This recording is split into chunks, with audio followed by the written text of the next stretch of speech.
As I say, we're hoping to hear from our correspondents Paula Sleer and Belle True, who are trying to get to their broadcast point at the moment to give us an update on the developments there in Tahrir Square.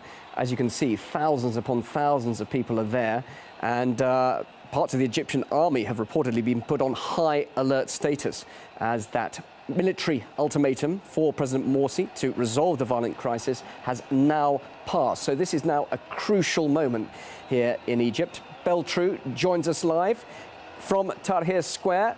Belle, we're going to talk to you now. We can see those thousands of crowds, as I've just been describing a few minutes ago, gathering there in the capital, pushing for any possible solution to the crisis. Tell us, how is the situation developing now? Well, time's up. The 48-hour window that the military gave the president to fulfill the demands of the Egyptian people is over, and everyone here at the presidential palace knows that. Thousands of people have gathered across the nation for the fourth day of protests against the president, Mohamed Morsi, calling for his ouster. Here at the presidential palace, scenes are jubilant and defiant, almost celebratory. They feel they have won, that they might see the president step down at any moment soon. People are banging drums, people are singing, people are dancing. I don't know if you can hear the whistling, but it's a very festive atmosphere here. In addition, I'm hearing slogans of the people and the army and the police are one hand.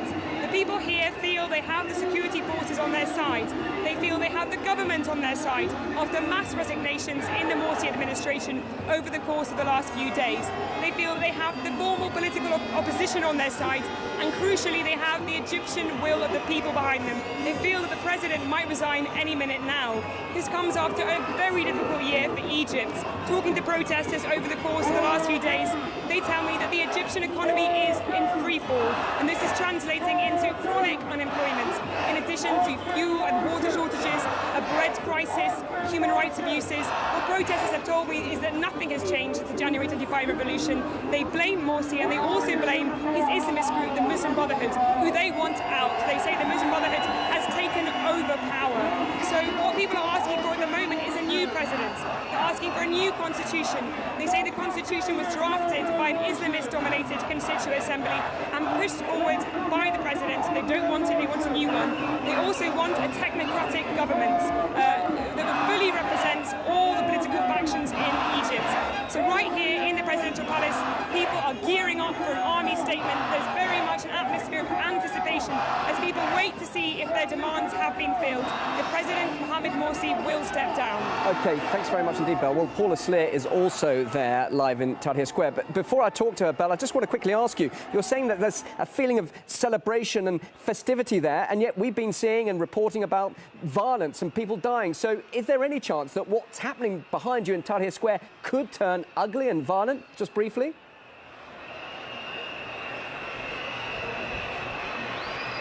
It looks as if she can't hear me there. Well, at the moment, it doesn't seem as if violence is on the cards. But what we do understand is that in the coming hour, the army is likely to issue a statement. It's taken over Egyptian state television, and what the army is going to say, if it's going to stay true to its roadmap, is that it is dissolving the parliament, it is instituting an interim council, people here talking about some kind of technocratic government, and at the same time it's going to call for fresh presidential and parliamentary elections within the year.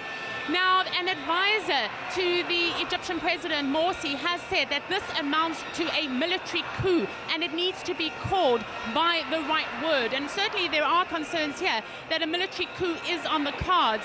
Let me remind you that Egypt is a deeply divided country. You have pro and anti-Morsi supporters. You have people from across the political spectrum.